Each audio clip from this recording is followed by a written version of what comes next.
할렐루야.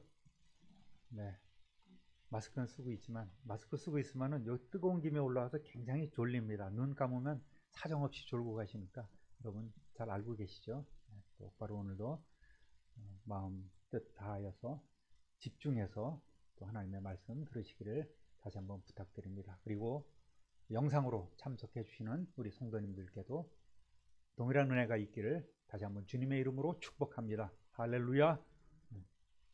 오늘 나눌 말씀의 제목은 호산나 이스라엘의 왕이시여 입니다. 예수님의 부활, 다음 주가 부활주일이죠. 한 주 전을 종려주일이라고 부릅니다. 그리고 이제 고난주간이 시작되는 것이죠. 예수님께서 예루살렘에 입성하실 때는 마침 유대인들의 큰 명절인 유월절이 있었습니다.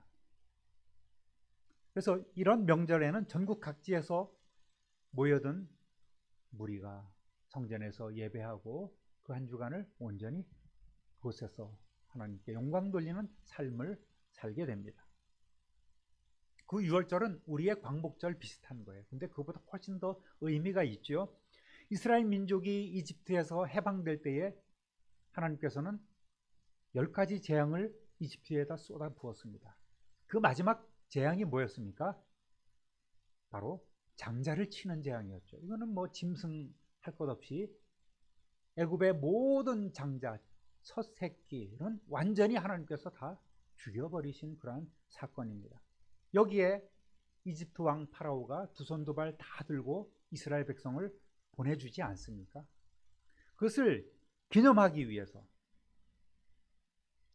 정해진 유월절입니다. 그때 이스라엘 백성들은 그 애굽 경내에 있었음에도 불구하고 아무런 해를 받지 않았습니다.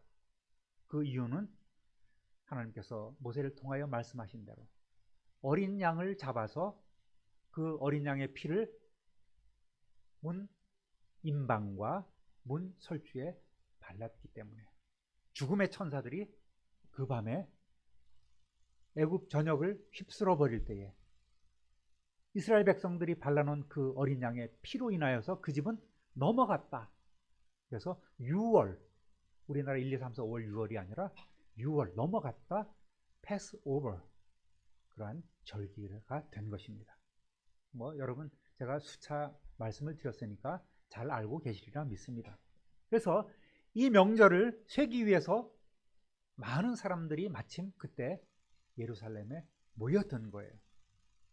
그런데 마침 또 그때를 계기로 해서 예수님께서 예루살렘으로 오신다는 소문이 쫙 퍼지게 된 것입니다. 마침 일요일이 되었습니다. 예수님께서 새끼 나귀를 끌고 오라고 제자들에게 명령하시고 제자들이 그것을 가지고 와서 그곳에 자신들의 옷을 벗어서 예수님이 그곳에 타시도록 했습니다. 수많은 사람들이 예수님을 따라가며 또 예루살렘 성으로 들어갈 때에 호산나 찬송하리로다 주의 이름으로 오시는 이여 이스라엘의 왕이시여 소리치면서 열광적으로 예루살렘의 입성을 지금 환영하고 있는 거예요. 그런데 이 큰 무리가 왜 예수님을 그렇게 열광적으로 환영하고 받아들이고 있을까요? 이스라엘의 왕으로 부르면서 예수님을 맞이하고 있을까요? 예수님의 공생애가 약 한 3년 정도 되지 않습니까?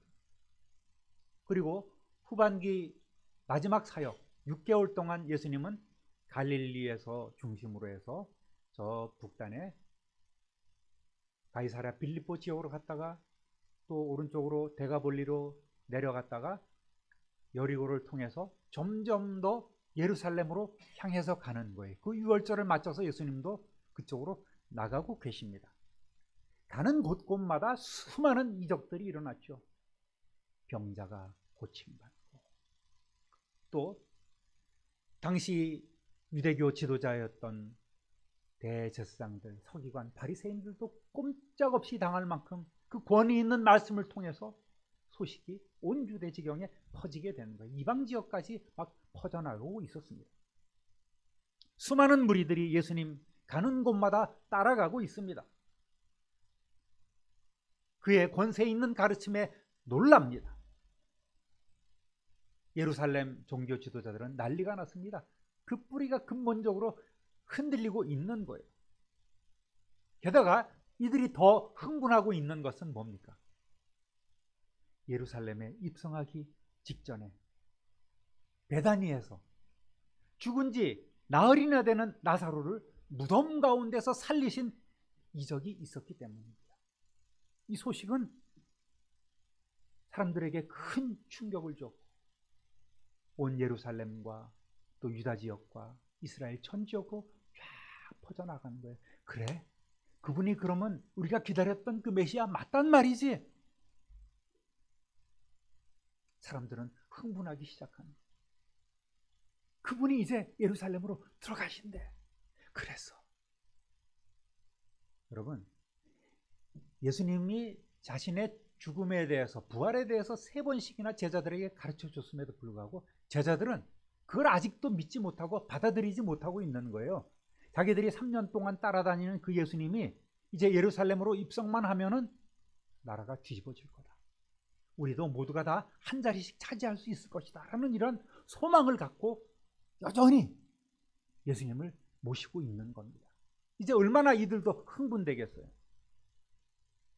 그리고 백성들은 그가 누군지 점점 더 소문만 듣다가 이제 예루살렘으로 딱 들어가신다니까, 야, 우리가 오랫동안 기다려왔던 그 메시아라는 확신이 들게 된 거예요. 야, 그 소문이 사실이라면, 죽은 자가 난 것이 사실이라면, 뭐 듣기로는 보리떡 5개 물고기 2마리로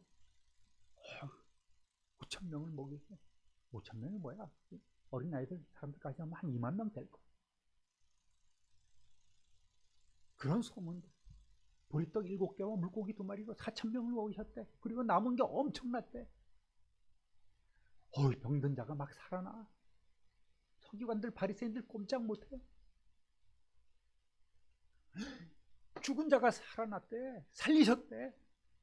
그분 마저 하면서 난리가 난 거야. 야, 우리가 그분 왕으로 모셔야 되겠다. 이러고 있을 때가 아니야. 로마 놈들, 거기서 또 빌붙어서 굽신대는 그 제사장 그룹들, 그냥 그쪽에 아부하는 세력들, 보란듯이 우리가 예수님을 성대하게 맞이해야 되겠다 하는 그런 마음으로 예루살렘에 더더욱 몰려드는 거예요.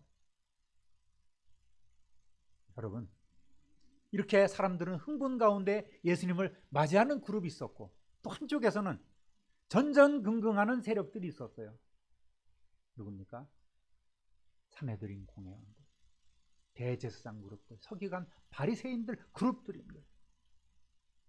헤롯 땅까지 합쳐서 이들은, 야, 부활의 증인인 그 나사로까지 잡아 죽이려고 모의하고 덫을 놓고 기다리고 있어요. 지금 팽팽한 그러한 기운이 예루살렘을 휩싸고 있는 것입니다. 요즘 흔한 얘기로 텐션이 올라가고 긴장감이 지금 가득 차게 지금 있는 그 상황에 예수님께서 지금 예루살렘으로 들어가고 계신 거예요. 여러분, 2000년 전 역사적 예수님이 예루살렘으로 들어가시는구나, 거기서 끝나서는 안 되고, 오늘 이 시간 저와 여러분의 마음속에 만왕의 왕이신 예수 그리스도께서 입성하고 계심을 믿으시기를 주님의 이름으로 축원합니다. 따라합니다. 구원의 주로 입성하셨습니다. 사람들은 입성하시는 예수님을 맞이하면서 호산나 찬송하리로다 이렇게 외쳤어요. 손에는 종려나무 가지를 들고 겉옷을 벗어서 예수님의 낙이 타고 가시는 그 앞으로 이렇게 마치 카펫들을 깔아드리듯 그렇게 지나가게 하십니다. 여기서 호산나란 말은 시편 118편 25절에 인용됐는데, 안나 예후와 호시아나라는 그런 원어상으로 이렇게 돼 있어요. 무슨 뜻이냐면, 여호와여 구하옵나니 이제 구원하소서, 여호와여 우리가 구하옵나니 이제 형통하게 하소서라는 이런 뜻이에요. 주님, 우리를 구원하여 주세요라는 외침이 바로 호시아나라는 말이에요. 오늘 주목할 것은 예루살렘에 입성하시는 예수님의 모습이에요. 그 전까지는 예수님은 항상 자신을 나타내지 않으려 했습니다. 숨기려 했습니다. 병을 고쳐주신 후에도 누구에게 이 얘기하지 말고 제사장에게만 네가 난 것을 보여라. 아직 때가 아니다. 자꾸만 사람들을 이렇게 억제시켰습니다. 또 한 번은 많은 무리가 몰려들어서 그 예수님을 억지로 왕으로 세우려고 할 때에 예수님께서는 그들을 피해서 도망가시기도 했어요. 그런데 이날에는 예수님의 그동안의 태도가 정반대가 되는 거예요. 예수님께서는 이제 주님의 때, 그를 세상에 보내신 하나님 아버지의 뜻을 이룰 때가 이르렀다고 이렇게 판단하셨기 때문입니다. 드러내놓고 이제는 공개적으로 왕이심을 선포하려 하시는 거예요. 그래서 제자들을 시켜서 베다니 맞은편에 있는 벳바게라는 마을에서 나귀 새끼를 끌고 오도록 하셨습니다. 이 사실은 주님 오시기 약 한 500년 전에 스가랴 선지자가 예언한 거예요. 예수님께서는 겸손하게 어린 나귀를 타시고 예루살렘에 입성하실 것이란 말입니다. 제자들이 그 위에 겉옷을 얹으니까 예수님께서 그 나귀를 타셨습니다. 그리고 무리들이 즐거이 부르는 호산나 외침과 그 찬양을 받으셨습니다. 누가복음 19장 39절 40절에 무리 중에 어떤 바리새인들이 선생님, 당신의 제자들을 책망하십시오. 너무 시끄럽습니다. 말이 안 되지 않습니까? 그랬더니 예수님이 뭐라고 말씀하십니까? 만일 이 사람들이 침묵하면 돌들이 소리 지를 것이다. 이렇게 단호히 말씀하셨어요. 주님은 공개적으로 메시아로서, 왕으로서, 구원자로서 당당하게 예루살렘에 입성하신 것입니다. 따라합니다. 평화의 왕으로 입성하셨습니다. 구원의 주로, 두 번째는 평화의 왕으로 입성하셨습니다. 입성하셨을 때 수많은 사람들이 종려나무 가지를 가지고 흔들면서 환영하는 거예요. 종려나무는 승리와 기쁨을 상징하는 식물입니다. 왕이나 전쟁에서 승리한 장군이 입성할 때에 이 종려나무 가지를 꺾어서 흔들거나 길에 펴놓고 환호하면서 환호성을 올리면서 환영하는데, 그 모습이 바로 예수님의 예루살렘 입성에서 재현된 거예요. 예루살렘에 모여든 많은 무리들과 부녀자들, 또 어린아이들은 그토록 기다리던 메시아가 드디어 입성하셔서 이스라엘의 왕되심을 선포하고 이제 로마의 압정과, 계속 그림만 나오네, 수탈로부터 자신들을 해방시키고 구원해 줄 줄 믿고 기대에 차서 이러한 승리의 상징인 종려나무를 가져다가 흔들면서 극진히 환영한 것입니다. 그런데 사실 명색이 이스라엘의 구원자요 만왕의 왕이신데 예수님의 그 모습이, 모양새가 엄청 빠져요. 어린 나귀를 타신 모습이 초라할 때가 그지 없습니다. 여러분, 이스라엘 백성이 기대했던 대로 예수님이 만약 정치적 메시아로 이스라엘을 로마 압제로부터 해방시켜줄 그러한 왕으로 입성하셨다면 아마도 예수님께서는 백마를 타시고 또 무기를 들고 앞서 뒤서서 호위하는 이들과 함께 했을 것입니다. 그리고 거기에 있는 모든 백성들을 어떻게든 무장시켜서 이제 예수님은 진정한 이스라엘의 정치적 지도자로 왕으로서 예루살렘 입성을 하실 것이란 말입니다.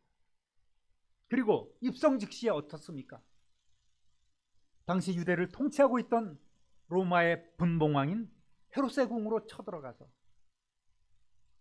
헤롯을 결박하고 처단하고, 또 한 무리는 빌라도 총독 관저로 몰려가서 또 로마 군병이 있는 그 막사 쪽으로 몰려가서 로마 군병들을 몰아내면서 막강 로마 제국을 상대로 독립전쟁을 벌이셨을 것이란 말입니다. 그러나 주님은 나귀를, 그것도 새끼 나귀를 타심으로 겸손한 평화의 왕임을 알려주셨습니다. 나타내셨습니다. 그 평화는 십자가로만 이룰 수 있는 거예요. 당신의 희생, 피가 없이는 그 평화를 이룰 수 없는 것입니다. 주님이 이루고자 했던 그 평화는 칼과 창으로, 무력으로 이루는 세상의 평화가 아닙니다. 여러분, 예수님께서 말씀하신 대로 칼을 쓰는 자는 칼로 망하게 될 것입니다. 예수님이 나타내고자 했던 이 평화는 하나님과 우리 사이에 맡겼던 그 담을 헐어내는 평화였습니다. 죄로 인해 영원히 죽을 수밖에 없는 우리 인생들에게 스스로 화목제물이 되어서 흘리신 피로 이루신 평화였단 말입니다. 십자가는 하나님 아버지의 뜻에 전적으로 순종한 사랑과 평화와 겸손의 결과물이었습니다. 할렐루야. 만왕의 왕이신 예수님을 이 시간 다시 한번 뜨겁게 인정하시고 모시는 저와 여러분 되시기를 우리 주님의 이름으로 축원합니다. 따라합니다. 먼저 성전으로 향하셨습니다. 예수님이 예루살렘 입성하신 후에 처음으로 하신 것은 아까 말씀드린 대로 헤롯궁으로 쳐들어가거나 로마 총독 관저로 나간 것이 아니라 성전을 둘러보신 것입니다. 마가복음 11장 11절에 예수께서 예루살렘에 이르러 성전에 들어가사 모든 것을 둘러보시고 때가 이미 저물매 12 제자를 데리고 베다니에 나가시니라. 어쩌면 허무한 거야. 예루살렘을 기대하고 맞이했던 사람들에게는 너무 허무한 한 날이었습니다. 예수님은 3년 전에 공생애를 시작하시면서 첫 번째 유월절을 맞아서 예루살렘에 올라가셨을 때 이미 그때 한번 성전을 정화했던 사건이 있습니다. 그것이 요한복음 2장 13절에서 17절까지 나옵니다. 유대인의 유월절이 가까운지라 예수께서 예루살렘으로 올라가셨더니 성전 안에서 소와 양과 비둘기 파는 사람들과 돈 바꾸는 사람들이 앉아있는 것을 보시고 노끈으로 채찍을 만드사 양이나 소를 다 성전에서 내쫓으시고 돈 바꾸는 사람들의 돈을 쏟으시며 상을 엎으시고 비둘기 파는 사람들에게 이르시되 이것을 여기서 가져가라. 내 아버지의 집으로 장사하는 집을 만들지 말라 하시니 제자들이 성경 말씀에 주의 전을 사모하는 열심히 나를 삼키리라 한 것을 기억하더라. 예수님의 관심은 바로 하나님의 성전이요 당신의 집이었습니다.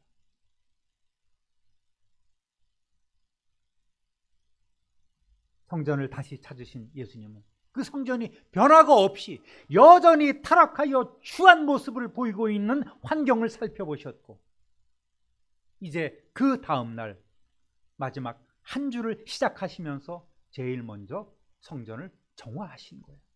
여러분, 이 성전은 무엇을 상징하고 있습니까?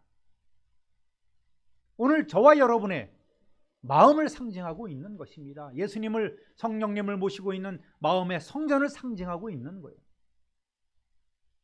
한 번 소재되고 한 번 깨끗해졌는데 어느 틈엔가 다시금 그 세상 욕심을 버리지 못하고 우리의 마음이 더러워져 있지 않은지 미움과 시기, 질투, 욕망 이런 것에 사로잡혀 있는 더럽고 추한 예수님께서 다시금 채찍으로 손대야 될 그러한 상황이 아닌지 우리가 살펴봐야 합니다. 마가복음 11장 15절에서 17절에 그들이 예루살렘에 들어가니라. 예수께서 성전에 들어가서 성전 안에서 매매하는 자들을 내쫓으시며 돈 바꾸는 자들의 상과 비둘기 파는 자들의 의자를 둘러 엎으시며 아무나 물건을 가지고 성전 안으로 지나다님을 허락하지 아니하시고 이에 가르쳐 이르시되 기록된 바 내 집은 만민이 기도하는 집이라 칭함을 받으리라고 하지 아니하였느냐. 너희는 강도의 소굴을 만들었도다 하시매. 예수님의 집은 정치적 왕이 살고 있는 궁전이 아니었습니다. 예수님은 마지막 한 주간도 끝까지 성전을 중심으로 그곳에서 변론하시며 백성들을 가르치셨습니다.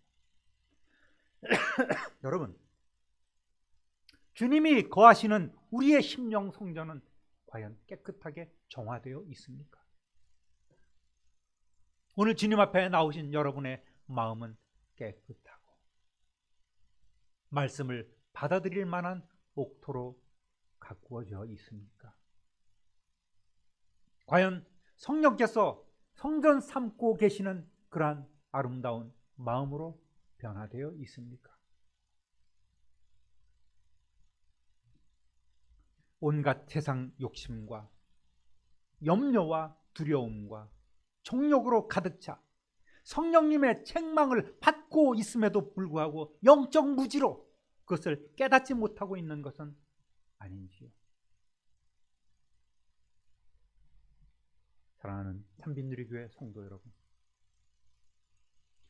예수 그리스도는 십자가 고난을 받기 위해서 이 땅에 오셨음을 다시 한번 믿으시기를 주님의 이름으로 부탁드립니다.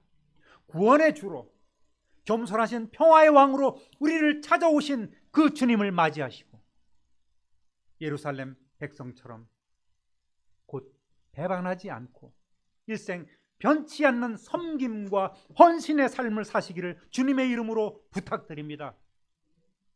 오늘 이후로 성전 중심의 생활을 제대로 하면서 정결한 하나님의 자녀로 살아가는 저와 여러분 되시기를 다시 한번 우리 구주 예수 그리스도의 이름으로 축원합니다. 축원합니다. 축원합니다. 존귀하신 하나님 아버지, 크신 사랑과 은혜를 진실로 감사하옵고 찬송합니다. 오늘 주신 말씀을 통해서 구원의 주로 또 진정한 평화의 왕으로 이스라엘의 왕으로 예루살렘에 입성하신 그 예수님을 다시 한번 우리 마음속에 모시고 정결한 삶을 살아갈 수 있도록 성령 하나님 능력으로 우리를 다루시고 깨끗게 하시고 역사하여 주시기를 소원합니다. 하나님 아버지, 우리의 몸과 마음 정결한 신부로서 살아갈 수 있도록 성전을 사랑하며 또 주님 나라를 사모하며 맡겨진 사명을 기쁨으로 감당할 수 있도록 큰 능력과 은혜를 더하여 주옵소서. 이 시간 이후로 이전보다 더 변화된 삶, 하나님이 믿고 쓰실 만한 아름답고 복된 성도의 삶을 살아가게 하여 주옵소서. 또 하나님 자녀의 권세 있는 삶을 살며 누리게 하여 주옵소서. 감사와 찬송과 영광을 하나님께 돌리옵고 살아계신 우리 구주 예수 그리스도의 이름으로 축복하며 기도 올립니다. 아멘.